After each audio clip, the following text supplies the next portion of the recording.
Okay, so to mobilize the kneecap medial lateral, side to side, we're going to start with our index fingers of each hand just in the middle of the kneecap, and then feel and work your way out to the side, pushing along until you feel like you drop off the edge of the kneecap. It'll be wider than your first picture. Once you find that edge, go a little bit further, almost down and out, and then with big broad contact with your index fingers, come back up and in and get a grip on the edge of that kneecap. Excellent. Now from here, one finger is going to push, so the inside hand is going to push the kneecap towards the outside. So in this case, right finger is pushing towards the left side, and then the left side is pushing back.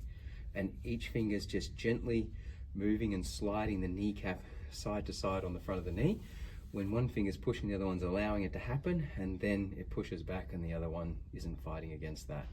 You can do nice, big, broad, comfortable movements here. There's no danger of damaging any tissue, but obviously listen to the instructions from your physiotherapist, and it should feel like that kneecap is sliding across the front of the knee. If you haven't got a grip all the way on the edge there, you're just going to be moving the skin on top of the kneecap.